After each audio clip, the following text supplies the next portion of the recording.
So let's begin by davening that the zchut of our learning should help to bring home all of the hostages, protect our soldiers, Am Yisrael, and all of the innocents, and bring a speedy end to the war. Amen. With that, say Amen.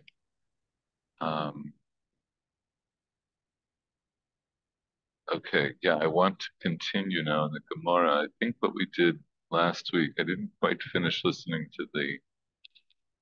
uh, to the shir from 2 weeks ago.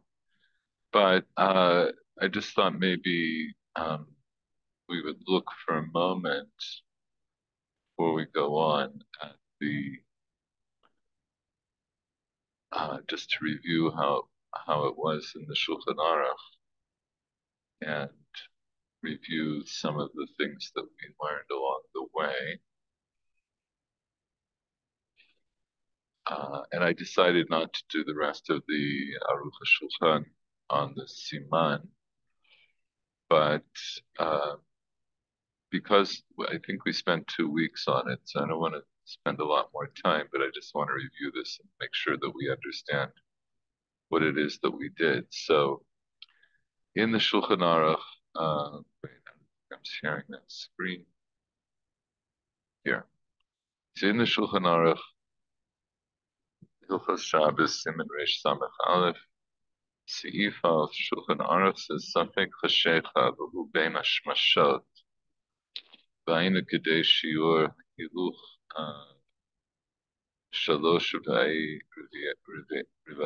מיל אחר שקיעת החמה, ושיעור מיל הוא שליש שעה פחות חלק 30, אין מסרין את הוודאי, ואין מטבילין את הכלים, ואין מדליקין את הנרות, ואין מערבין עירובי תחומים.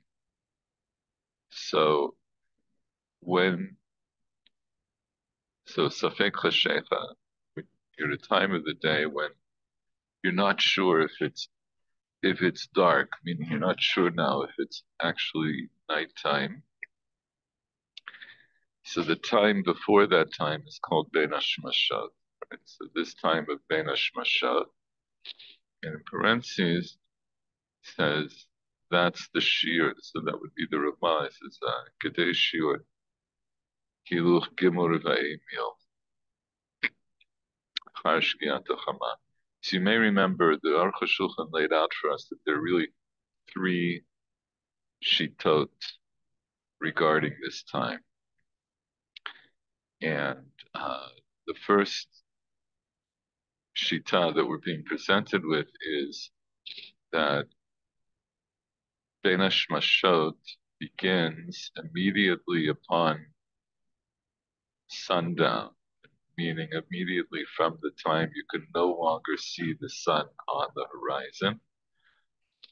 And how long it lasts, he says, it's the time it takes to walk 3/4 of a mil after Shkiat HaChama. So what's a mil? Anybody remember?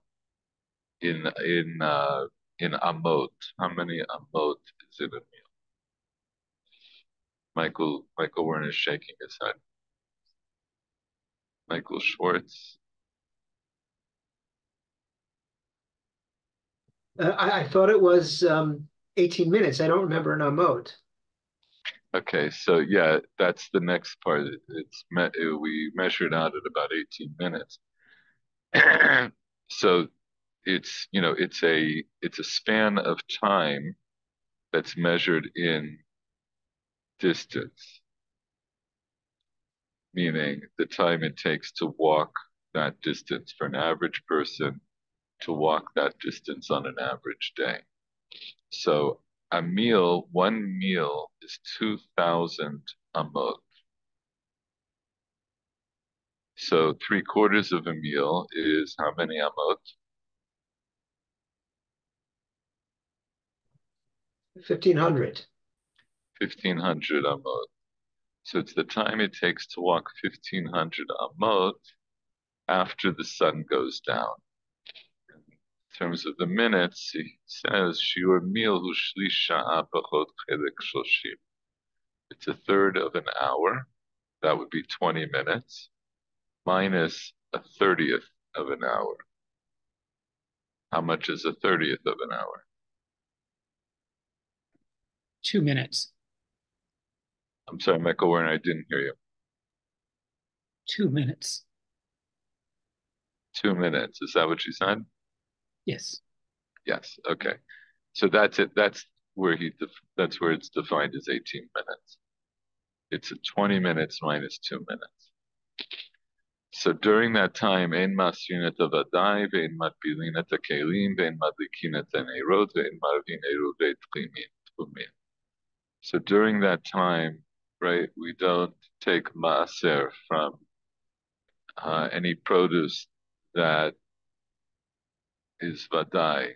What does that mean, that it's vadai?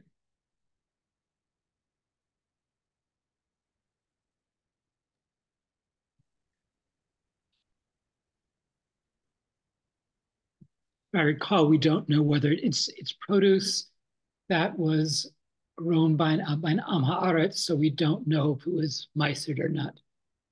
That would be demai. Demai, okay, right. So what's vadai? We know that it was definitely not Meisered. Exactly. Cross Vadai means eliminating. right. So it's something we know is definitely not, has definitely not been mastered. So during Ben Hashmashot, you're not allowed to take maser. Why not? What's the problem with taking maser on Shabbat?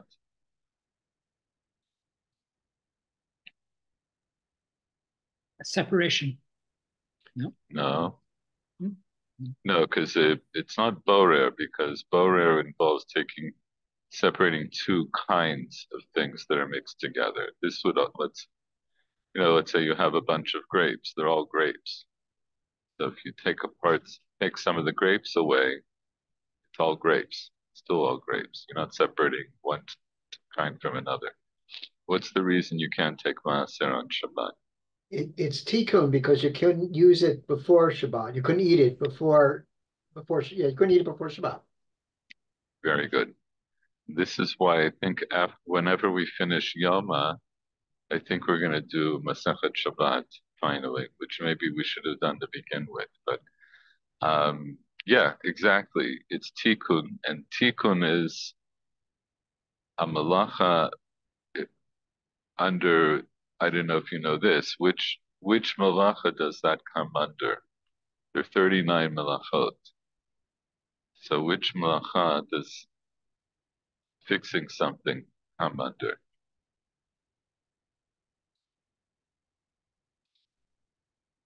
So I'm asking you things that we didn't discuss, but I just, if you know, you can say. If you don't know, then you can not say. Michael Schwartz. I was going to say patash with the work with the hammer to finish, but it's finishing. Is that Yeah, makebe okay? patish.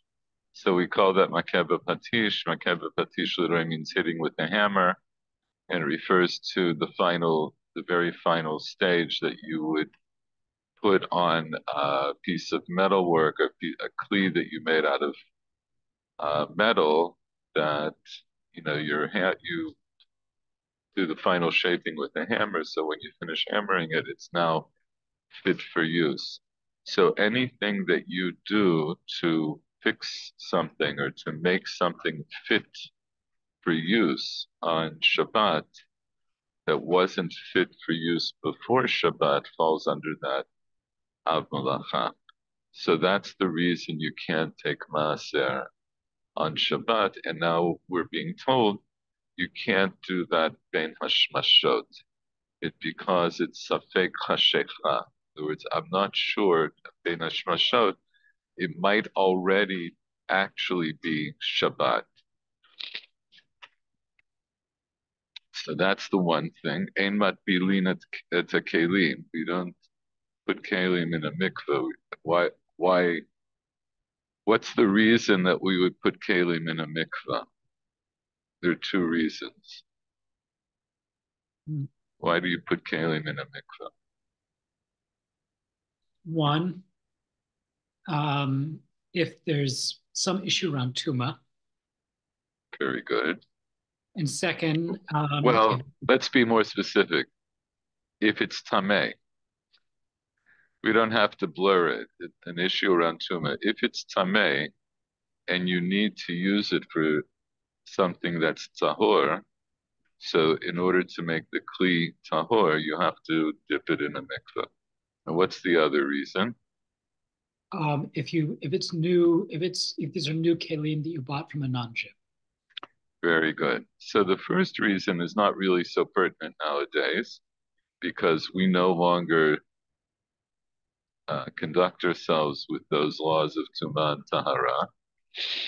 But the second reason is still pertinent. So if you buy kelim from a non-Jew, you have to towel them. So you're not allowed to towel them on Shabbat. And so if I doubt, you're also not allowed to towel them bein hashmashot. Ve'ein madlikin et hanerot. This seems pretty obvious. You can't light the candles. Okay, because obviously lighting the candles on Shabbat is asur. Ve'ein ma'arvin eruvei tchumin. And you can't make an eruv tchum. So what's an eruv tchum?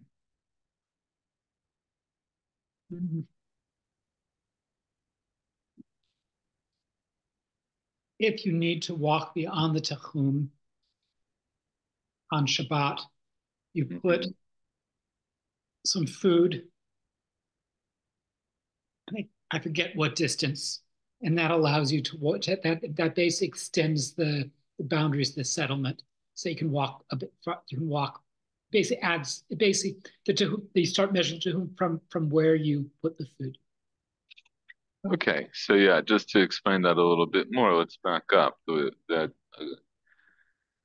in halacha, the way we look at a city or a village, or a group of houses or whatever, you what you do is you look at that area, and then um, you would you would fit it within a square.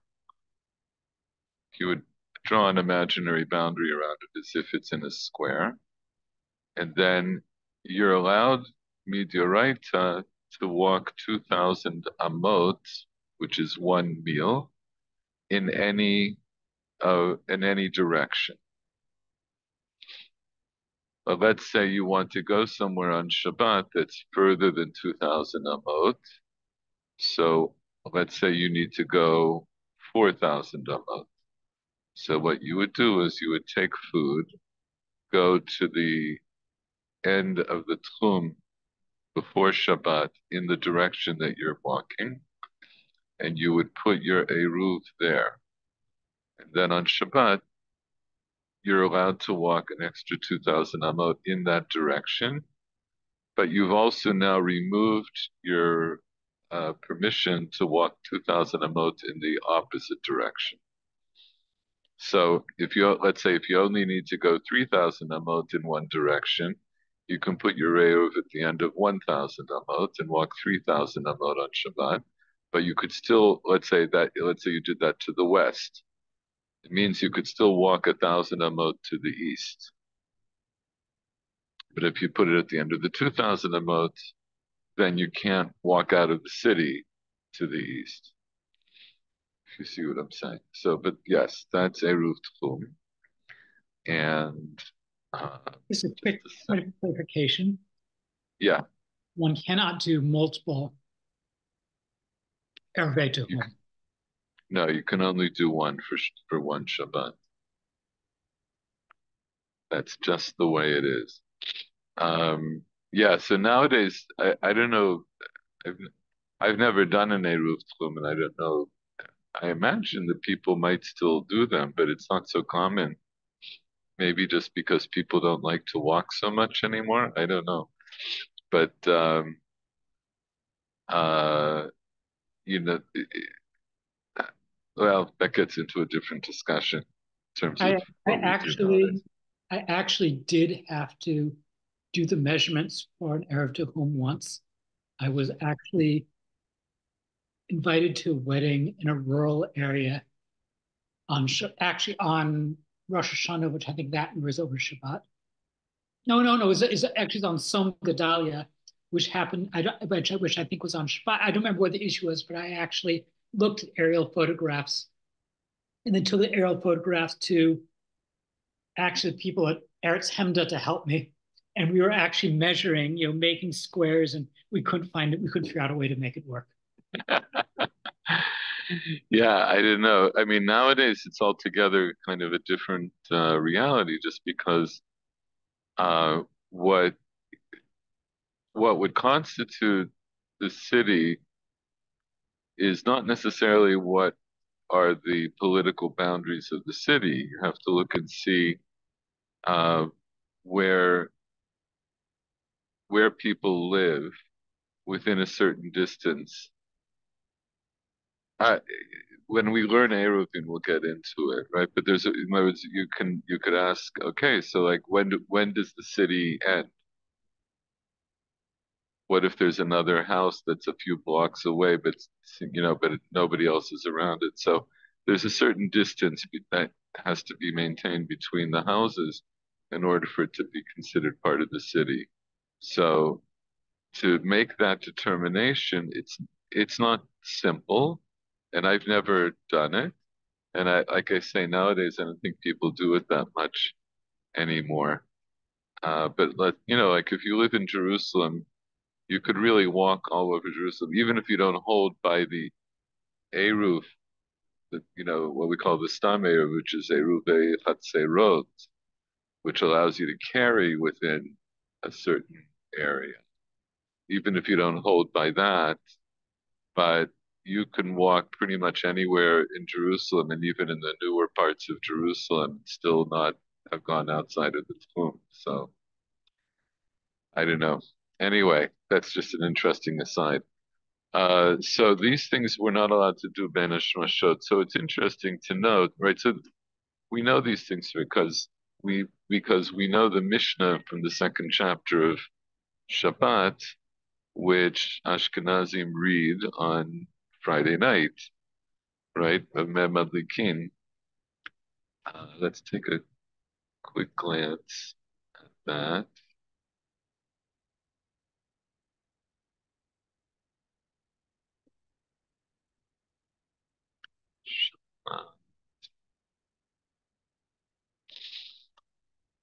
So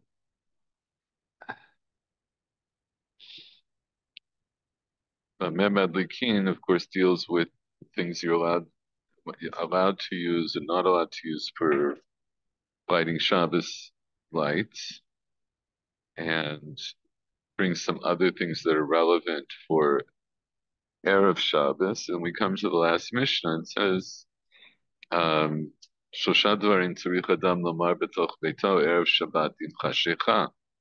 הסרתם, עירבתם, הדליקו את הנר. So there are three things that a person has to say in his house on Erev Shabbat, im chashecha, with darkness, right? So in the Shulchan Aruch, he says, Safek chashecha, at the time when we're not sure if it's dark. So this is at the time also that we're thinking it's about to be dark or darkness is setting in. And the Shulchan Aruch says that's a bein hashmashot. And what are the three things? Did you take maaser? Did you make an eruv? And light the candle. So here, and the first two are questions, and the third is a as it were a command. Hold on a second, I have too many things open here. Keep that. Get rid of that.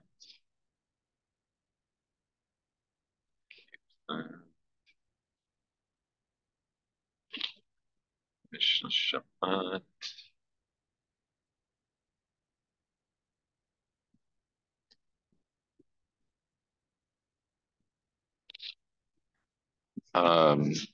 The Bartanura says Tzarich lemamrinhu benichuta kihechid lekablu minay. You have to say them gently so that they will be accepted, from him. In other words, you don't yell at people.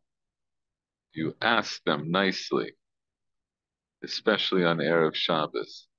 You want people to listen to you, so you treat them in a gentle manner. Now, which of course is standard practice a few minutes before Shabbat begins now. yeah, we'd like to think so. Im chashecha, with darkness. So the Bartanura says, Kishehu samuch l'chashecha. So darkness is not yet actually set in. It's near darkness. V'yesh adayin shehut bayom la'aser u'la'areh. There's still time now during the day to take maser and to make an eruv. V'kodim l'chashecha harbe lo. You don't say this much earlier than when it's getting dark. Why? Dilme pashe, the amri adayin yesh shehut b'yam. If you ask too early, people will be negligent. They'll say, I still have time. So this is im chashecha. Isartem the Sudat Shabbat. Shavachilat Arai Shel Shabbat Kovad L'Maaser. So this gets into Hilchot Trumot and Maasrot. When you pick the produce, it doesn't technically become chayav b'maaser until it reaches a certain stage of preparation. One of those things can be if you bring it into your house.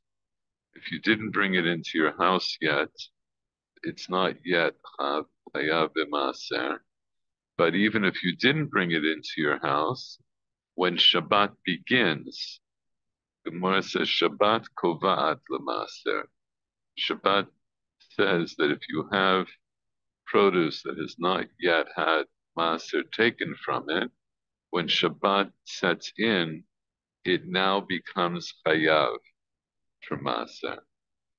So anything that you want to eat on Shabbat, you have to take the maaser before. And if you thought that you could eat it on Shabbat because maybe it's not nikba the maaser, maybe it's not yet in a state where you have to take maaser.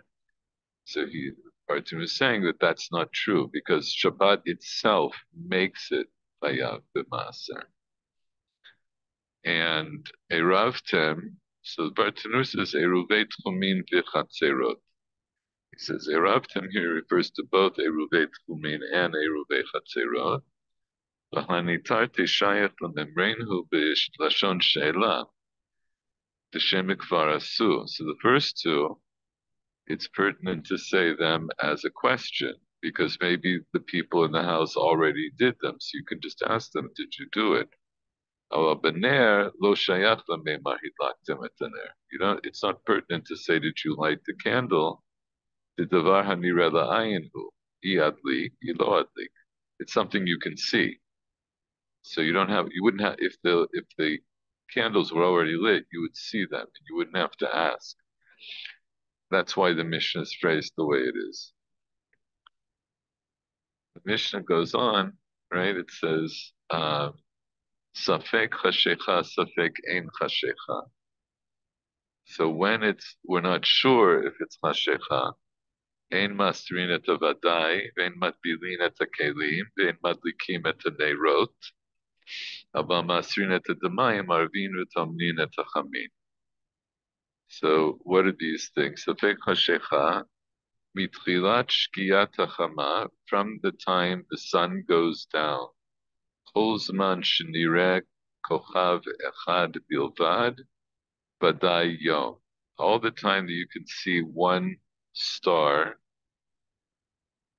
then it's certainly still daytime, even though the sun has gone down. The whole zman shnirim shnei kochavim benoniyim usafek chashecha. All the time you can see two stars, two medium stars. That's safek chashecha. The karui ben hashmashot. It's called ben hashmashot. V'notnim alav chumrei yom v'chumrei laila. We conduct ourselves as if we still have the chumras of the day and the chumras of the night. The chumras of the day, when would that be pertinent? When are there chumras of the day?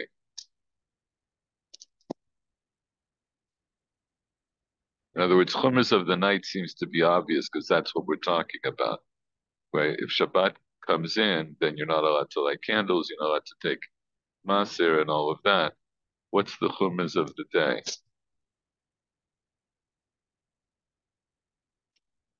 Yeah, wait, I'm sorry, unmute I'm your. having problems with, yeah, I'm having problems with my mute thing. Is it talking about Motzei Shabbat, Yom Shabbat with respect to Motzei Shabbat? Very good. So chumras of the day would be when you're coming to the end of Shabbat. You have to still consider this time to be Shabbat. Umishiru shosha kochavim beinonim uvadai laila l'chol davar. Once you can see three medium-sized stars, it's certainly not nightfall for all purposes.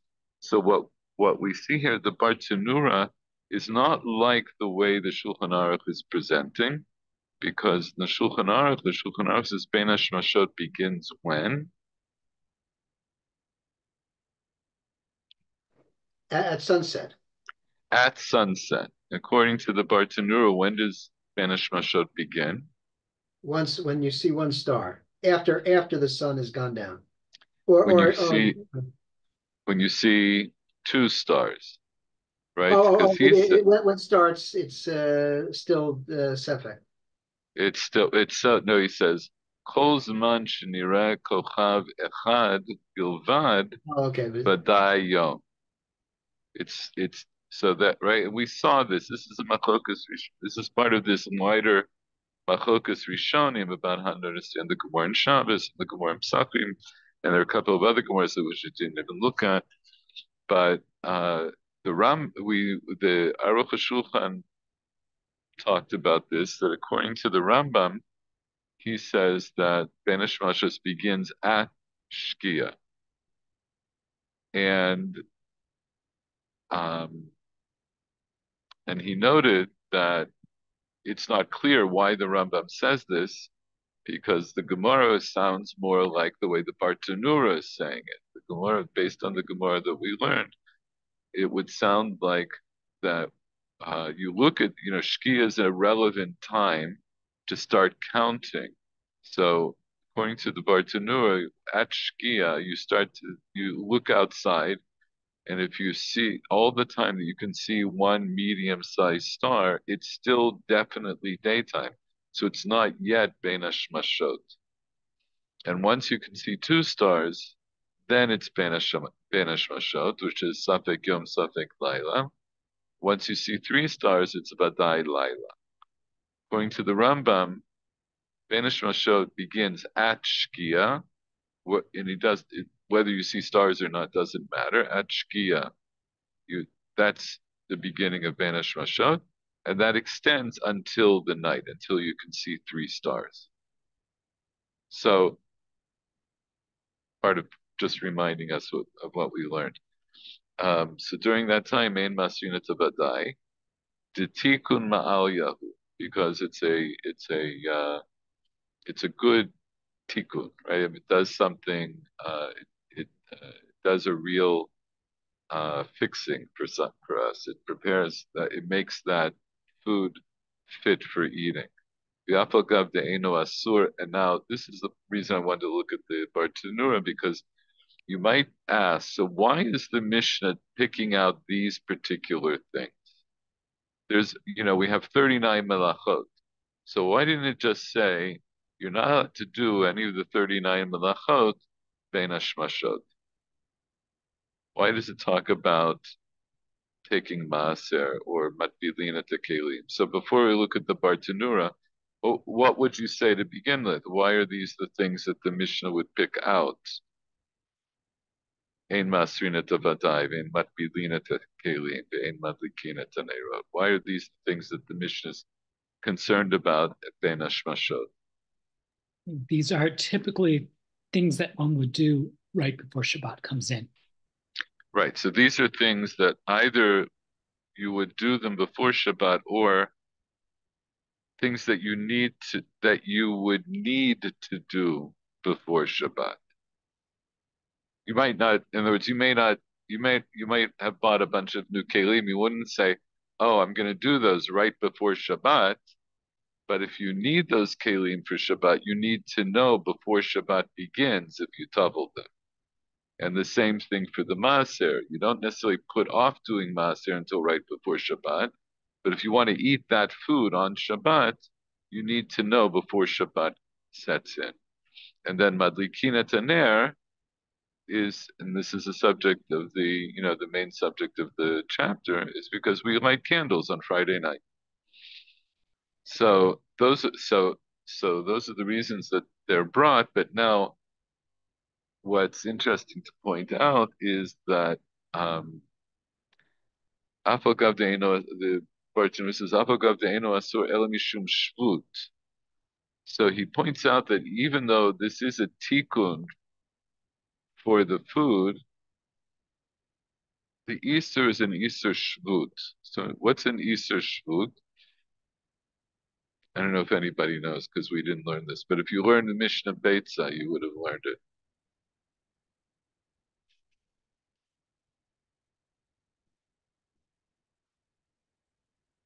Just a second. Oh, we talked about Shvut before, that Hmm. it's something that's you can do in the Beit HaMikdash, but I don't know that that's connected here. Well, interesting. Yeah, Ein Shvut b'Mikdash. So what did it mean there? Just a second. Basically, in that context, it means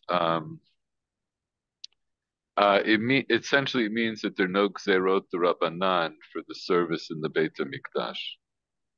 There are exceptions, but that's the general. So shvut is a term that refers to gzerot rabbanan for Shabbat and Yom Tov. So we look in the 5th chapter of Beitzah. We have from Mishnah Bet.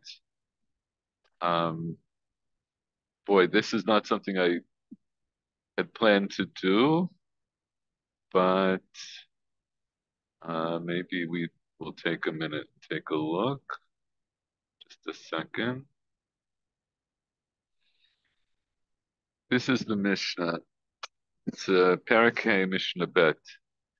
Kol shechayavin alav mishum shvut, mishum reshut, mishum mitzvah, b'Shabbat chayavin alav.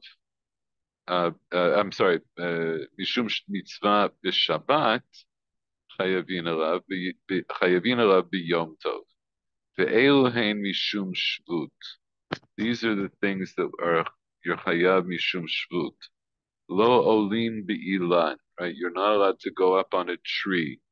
The lo rochvin al gabei behema. You're not allowed to ride on an animal.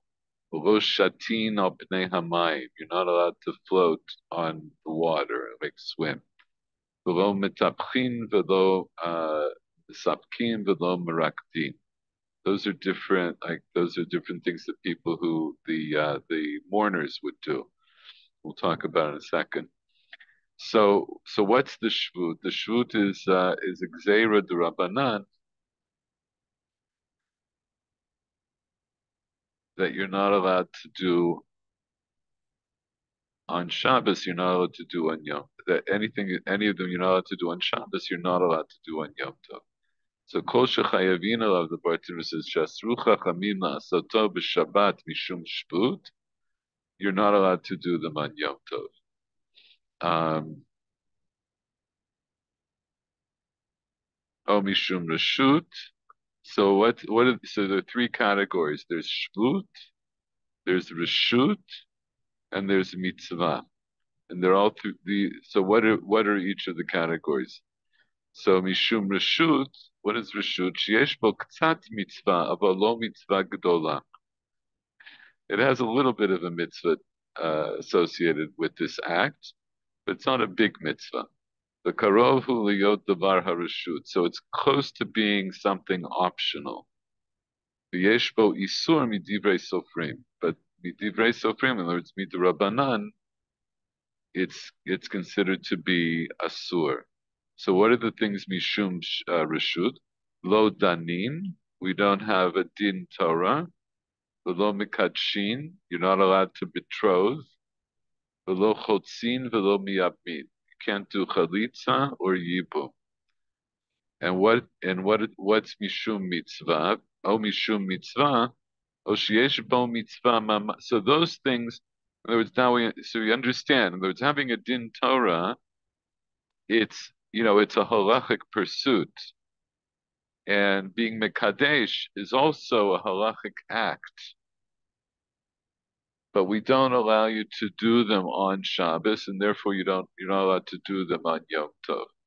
And what's mishum mitzvah? Oh, sheyesh bo mitzvah mamash. Basru chachamim lasoto b'Shabbat. There's certain things that are actually a mitzvah that chachamim said you're not allowed to do. So what are mishum mitzvah?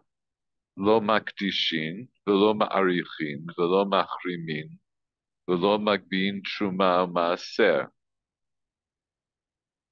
So you're not allowed to be makdish. What would that mean? To sanctify something? What are you makdish? To declare something hekdesh? Yeah, to declare something hekdesh. It could be a korban, but it also could be something you're giving to bedek abayit. You're not allowed to do that on Shabbos. Hello, ma'arichin. What's ma'arichin? Is that estimating the value of something for hekdesh? Yes, it's specifically, so it's not exactly estimating the value. It's specifically the the mitzvah of arachin, that when let's say you point to somebody and you say, I'm going to give this person's value. So when you say that when you use the term of arachin, the Torah sets the value. So you don't have to make the evaluation. Depends on whether the person is a male or a female and how old they are, right? So you're not allowed to do that. The machrimin is similar to the idea of makdishin, and you're not allowed to. And here, you're not allowed to take truma and maaser. So in other words, even though there's a mitzvah to take truma and maaser, but you're not allowed to do it on Shabbat and Yom Tov. Kol elu b'Yom Tov amru. Chazal said all of these about Yom Tov. Kal v'chomer b'Shabbat. All the more so you're not allowed to do them on Shabbat. And now we have famous line: Ein bein Yom Tov l'Shabbat ela ochel nefesh bilbad. The only difference between Shabbos and Yom Tov is ochel nefesh, having to do with food preparation that's permitted on Yom Tov and not on Shabbos. So, just a second.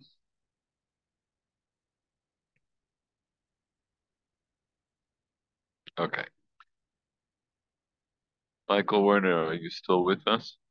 Not quite. I'm sorry. It's not you. It's just the way it is. It's just the way it is. Okay, so um, so what did we say? So in the Mishnah it said Ein masrina tavadai. Ein right, Safek Hashecha Ein masrina tavadai. So the Bartanur said the Tikkun Ma'al Yehu. So this is back in the Mishnah in Shabbos. You're not allowed to take Maaser. The Afal Gavdeno Asur El Mishum Shvut. In other words, so he's using Shvut in the broad sense. That includes all the things in that Mishnah. The Mishnah called this Mishum Mitzvah, but it's under the category of Shvut, things that Chazal said you're not allowed to do on Shabbos, essentially Mishum Gzeira. By the way, I also wanted to say a sidebar. This term Midivrei Sofrim is also we generally speaking, when you find something that says it's Midivrei Sofrim, you should assume that it's Midirabanan, but you should also just know that it's more complicated than that. Maybe sometime we'll do a shir about it. But for the moment, when you see Midivrei Sofrim, just assume that it means Midirabanan. So, V'afagav de'eno ser el mishum shvus, Kasavar Hai Tana. So this Tana here in the Mishnah and Shabbos, he holds the Gazrul al Hashvut af bein hashmashot. So that's the point. This Tana holds the things that are asur only mishum shvut. That is, when I say only, meaning they're not actually asur dioraita. It's a shvus derabanan. But this Tana holds that anything that's asur mishum shvus is already asur bein hashmashot. Because you might have thought that bein hashmashot is this time of safek. So you might say this is like, you're right, so it's a suffix whether or not you're over even on the dioraita. So now I'd say, what if it's derabanan? So I would say suffix derabanan lekula. So we don't say that about a shvut. Ben hashmashot, a shvut is asur. So that's another reason why it's significant that the Mishnah and the Shulchan Aruch bring these particular things. So they're particular, like Michael Werner said, because these are things that are pertinent they're pertinent to us before Shabbos. I want to know if I'm going to have food to eat on Shabbos. I want to know if I have kelim to eat from on Shabbos. But they're also pertinent because they're in this category of shvut. So kasavar haitana de gazru al shvut af ben hashmashot. Vein matbilin at kelim. So the Bartanura says stam lahalotan midei tumatan. Davi k'metaken kli v'it veinami shvut. He just says the reason you're not allowed to be tavel on ben hashmashos is because you're taking something that's tamei and making it tahor. And as we said, that was then. That was at a time of the Mishnah when people were still shomer tuman tahara. Nowadays, not so much. Vein madlikina tanerot kol shekain. Certainly, you're not allowed to light the candles. Disfeka deoraitahu. Right? That's a real suffix dioraisa. V'zu vein tzarich lomar zu katani. So this is a stylistic characteristic of some Mishnayot, because you might say, the Mishnah doesn't have to say in Madlit Kinat Nerot at all. If I'm not allowed to do a shvut, Kol Shekain, I'm not allowed to light the candles. So why does it say you're not allowed to light the candles?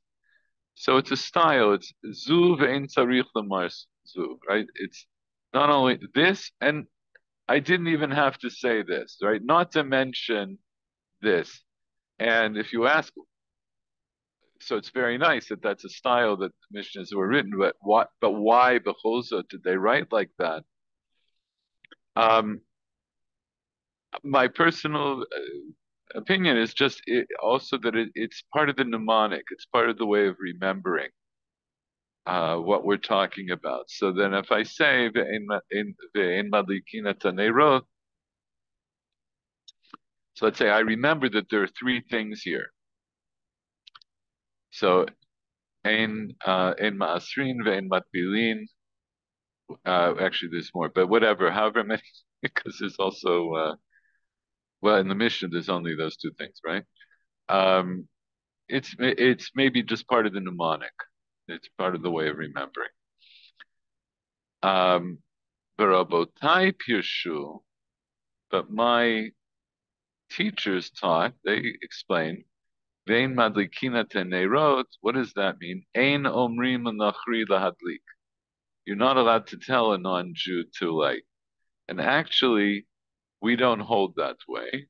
Shulchan Aruch, we hold that during Bein Hashmashot, you're allowed to tell a non-Jew even to do a shvut for you and even to light the candles. But when it's Vadai Shabbat, then you can't. Amirah Nachri is also a shvut. You're not allowed to tell a Nachri to do something for you on Shabbos. You can only do it beremes, right? You can only do it by way of an illusion to try to get them to do it.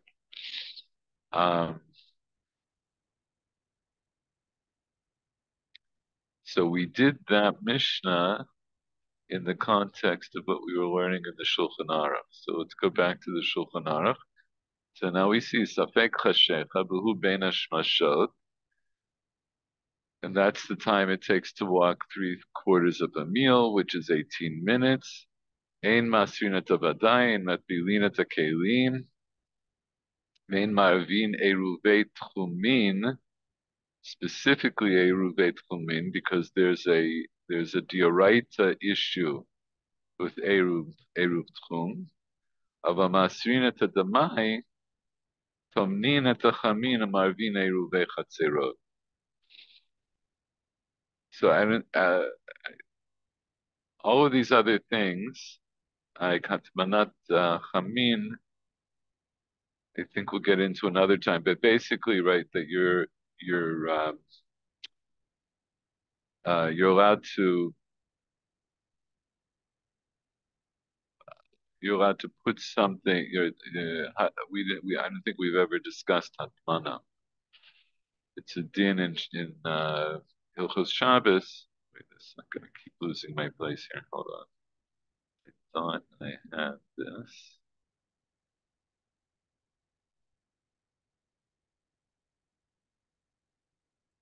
Let's just look a little bit, not at all, but let's look at some of the Mishnah Brura. En marvin eruvet chumin. So why eruvet chumin are you not allowed to do? The Bigmara yesh smach le'eruvet chumin mikra. The idea of eruv tchum, it has a smach. There's some source that you could pin it on that seems to make it midioraita. Right? There's a machokas in the Gemara about whether it's dioraisa or not, but there's an opinion that links it to the pasuk of lo yitzei ish bimkomo b'yom Shabbat. Person is not allowed to go out of their place on Shabbos, and so some opinions say that means you're not allowed to go outside of the tchum. The alkein chamir. That's why it's more chamor than the eruv chatzerot. The filu dvar mitzvah asur. Going to leave the rest of it. Da, da, da, da, da. So tomnin, the idea of tomnin is to take a pot that you cooked something in and to insulate it, put it in some kind of an insulation to help keep it hot. So the Gemara talks about two kinds of things that you could put it in.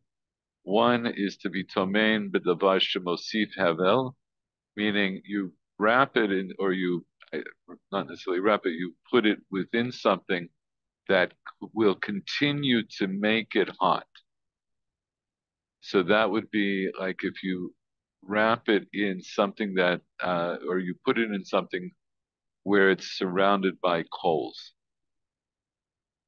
Okay, so the coals are still burning, so it's like you're still cooking it. But let's say, if you wrap it in wool, right? So then it's just insulation. So when you wrap it in something, or you surround it by something that's still cooking, so that's mosif havel, right? It literally that it continues to give off vapor, or it'll still steam. Whatever it is you're cooking will still steam. But tomnin, so what's the kind of hatmana that you're allowed to do ben hashmasha? So tomnin, the Mishnah Berurah says, b'davar she'eino mosif havel. So you're allowed to put it in, like you could wrap it nowadays, you might wrap it in a towel to keep it hot for the next couple of hours or whatever. Kamasha Katuv B'Tchilat Siman Reish Nun Zayin. So that's pertinent to an earlier. There's a section in the Shulchan Aruch that talks about, when you're talking about Shabbos preparation, about cooking and the status of things you cook before Shabbos, and then later on it'll talk again about cooking on Shabbos, the sort of cooking on Shabbos.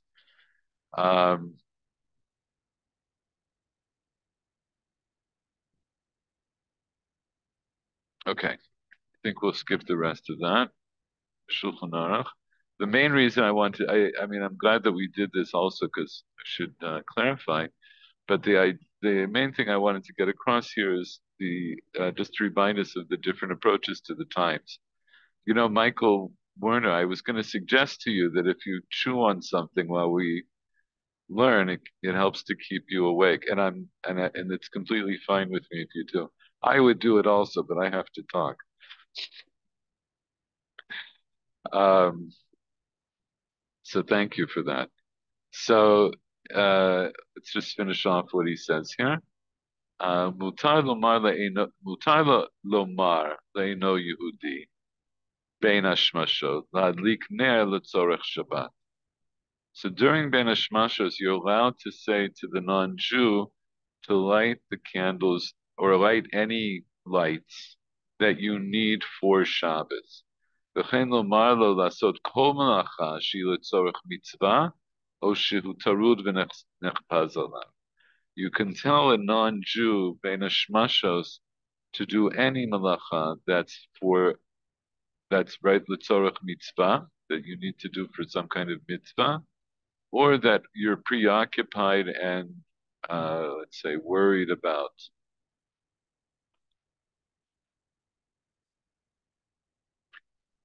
And why? So the Mishnah Berurah explains you're allowed to say to the non-Jew, "Ta'amira le'eno Yehudi hu bichlal shvut," speaking directly to a non-Jew to tell them to do an Isur Shabbat for you on Shabbos. That's a shvut. That is midioraisa. You could tell a non-Jew to do things for you all Shabbos. But mishum shvut, there's a gzeira that we don't allow you to do that. We want you to have prepared your Shabbos and not to rely on non-Jews. That you can just order them around, or you have some kind of agreement with them. Doesn't matter to do things on Shabbos for you. But the lo gazru al shvus bein hashmashos. The gzeira didn't apply to an Isur Shvut, that is an Isur D'Rabbanan, during this time of Bein Hashmashot, as long as it's L'tzorech Mitzvah, as long as you need to do it for a mitzvah. And Bein Hashmashot, Mishnah Berurah says, המחבר הזיל לשיטתו דסביר לילה קמן בסימן שין זין סעיף ה' דבשבת גופה אסור על ידי אינו יהודי במלאכה דאורייתא. In other words, he's saying that elsewhere the Shulchan Aruch paskins explicitly that on Shabbos you're not allowed to tell a goy directly to do malacha d'oraita for you on Shabbos. A feeling hu letzorech Shabbos, even if you need them to do it for the sake of Shabbos. But he is here; he's matir to tell the non-Jew during Bein Hashmashos. Or letzorech mitzvah, you can tell him to do if it's for a mitzvah, af she'enena bishvil Shabbos. Even if the mitzvah that he's doing isn't something you need right now for Shabbos. And he talks about that later in Siman Shin Mem Beit. Back to the Shulchan Aruch. Okay, so in Seif Aleph, what we understand is it sounds like the Shulchan Aruch is here bringing the sheet of the Rambam.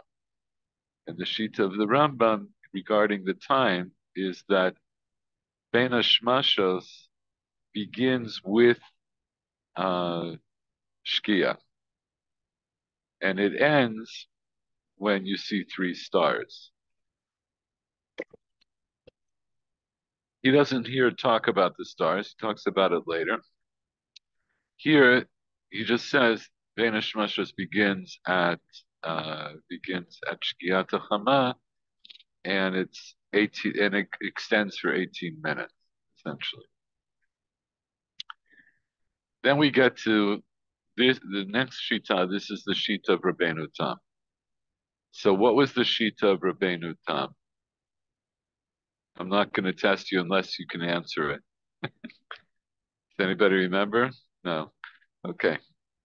Yesh Omrim. So the Yesh Omrim is really Rabbeinu Tam. Shetzarich losif. I'm sorry. The Yesh Omrim here is Lav Dafka Rabbeinu Tam. I'm sorry, you spoke. Let's read a little bit. Shetzarich losif mechol al hakodesh. So there are those who say you have to add from chol al kodesh, which I'll remind you, that was the the whole reason that we started to go into this, right? Because our Gemara in Yoma is one of the sources for that idea that you have to be Mosif Chol al Kodesh. And what did we say the Shita of the Rambam was about Tosefet Chol al Kodesh? If I remember correctly, he doesn't hold by that. He doesn't hold by that except in one thing, Only Yom Kippur. only for Yom Kippur and only for Inui Nefesh. Okay. So, um, so what we've seen so far has not been talking about Tosefet Chol al Kodesh. That this is a different issue. Safek Chashecha Ben Hashmashos, that's a Safek Dioraisa. In other words, I don't know during that time if it's Shabbos or not. So the fact that you're not allowed to do certain things during that time, I'm not letting you do certain things because of a Safek Dioraisa. Not because you're adding Mechol al Kodesh. Adding Mechol al Kodesh, the implication would be that would have to begin before Ben Hashmashos. But in Sif Aleph, he doesn't mention that you have to start being Mosif Chol al Kodesh from before Ben Hashmashos. And now he introduces the idea. And he says, some people say you have to add from Chol al Kodesh, and Zman Tosefet Ze hu mitchilat hashkia shein hashemesh nireit al haaretz ad Zman bein hashmashot. So now he says, seemingly a little bit different than the way it was implied in Sif Aleph, this time of Tosefet begins at Shkia. And what is Shkia? She'ein hashemesh nireit al haaretz. Shkia is defined as the time that you no longer, from the moment you no longer see the sun on the horizon. Ad zman ben hashmashot, until the time of ben hashmashot. So here he implies that Shkia is not the beginning of ben hashmashot. Now I will point out again that in Sif Aleph he didn't really talk about it himself because the stuff in parentheses isn't the Shulchan Aruch, it's the Ramah. But right in Sif Aleph, he just said Safek Chashecha v'hu ben hashmashot. The definitions were in parentheses; those were the Ramah. So, but now he's saying more. So he's saying that there is this time from the time of Shkia until ben hashmashot. So he says that's the time of the Tosefet. It's from the beginning of Shkia, from the time you no longer see the sun on the horizon, ad zman ben hashmashot, v'hazman hazeh hu shosha milin v'urevia. It's the time it takes to walk 3.25 mil. So how long is that? How long does it take to walk? Uh, what did we say? Yeah, we did the math before, but let's do it again. So 1 mil is 200 amot.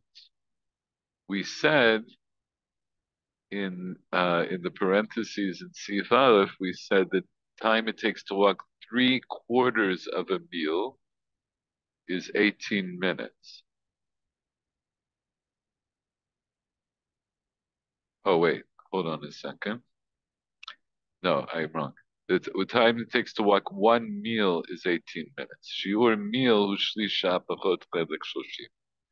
So the time it takes to walk 1 mil, 2,000 amot, is 18 minutes. So how long would it take to walk 4 mil? 72 minutes. Very good. 72 minutes. So now how long would it take to walk 3.25 mil? So how long does it take to walk 1/4 mil? If 1 mil is 18 minutes, 1/4 mil is A little over 4. Okay, 4.5 minutes. It's exactly 4.5 minutes, right? 4 times 4.5 is 18. So that would be 3 times 18, 54, plus 4.5, 58.5 minutes. So according to this Shita, from the time of Shkia, מתחילת השקיעה, right? זמן התוספת, this is the time of Tosefet Chol HaKodesh, begins at Shkia, and it extends for 58.5 minutes. Ratzah soto kulo Tosefet, oseh. If you want to make that entire time a Tosefet, in other words, if you want to start Shabbos at Shkia, you can.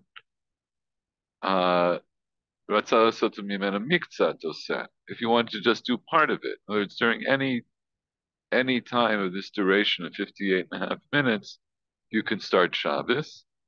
As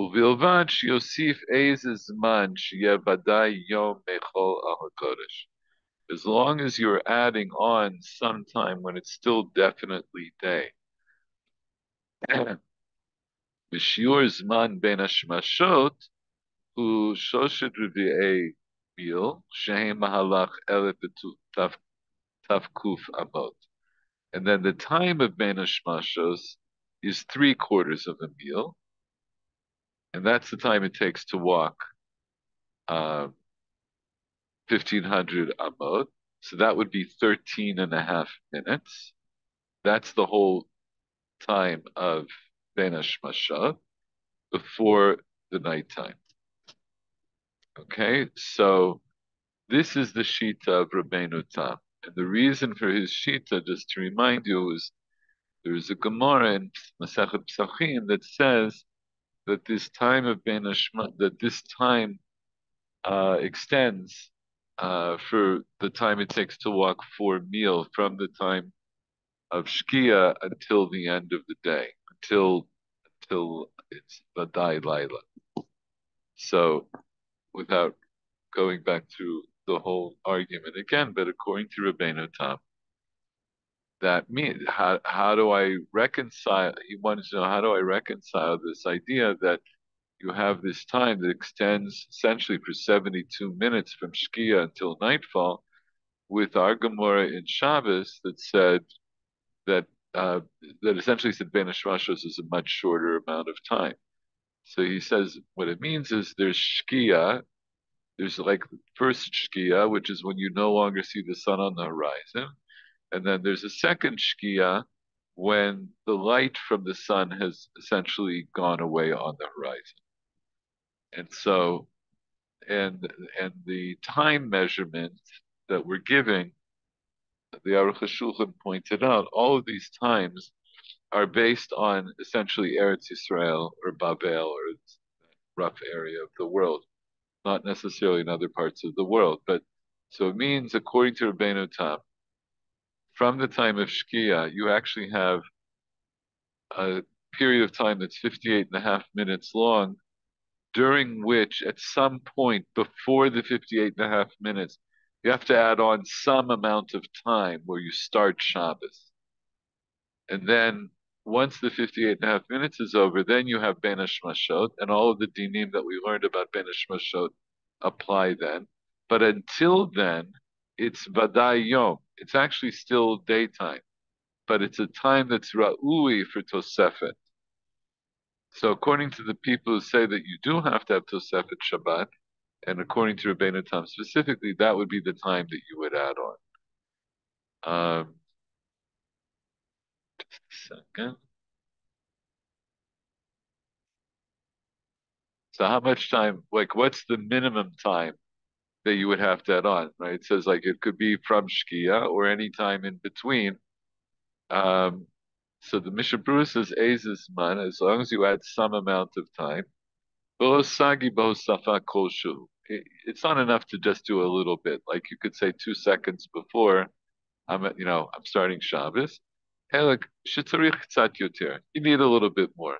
בשיעור התוספת עם בין השמשות ביחד עולה כמעט חצי שעה, So the shear of the Tosefet of Ben Hashmashot along with Tosefet, the shear of the Tosefet along with Ben Hashmashos, he says, together it should be about a half an hour. And as he gives you, this is according to the Chayei, um, he's essentially this was like what I guess what was mikubal. You have to have at least altogether half an hour. So if Ben Hashmashos is 13 and a half minutes, so you're adding 26 and a half, not 26, you're adding 16 and a half minutes onto that. That's your Tosefet.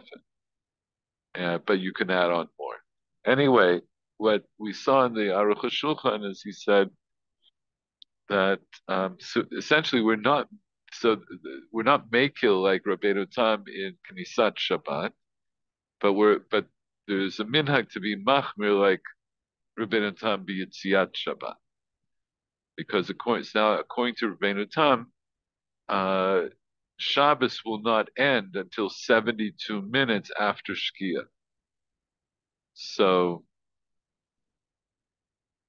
that is what it is. Okay, so I think that's enough for our little recap and some new things. And now, oh wow, okay, so maybe that's going to be the shear for today because now it's already a quarter till. All right, I think okay, it's a good place to stop. So then next week, I'm going to continue in the Gemara. You're all welcome to continue in the Gemara Daf Pei Amud Bet, Pei Aleph Amud Bet, and we're going to talk about things that right, food and drink that's not ra'ui la'achila.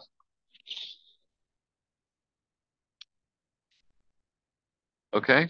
Any any last questions, comments? No. Okay. Mm. Thank you. See Thank you next you. week. Good night.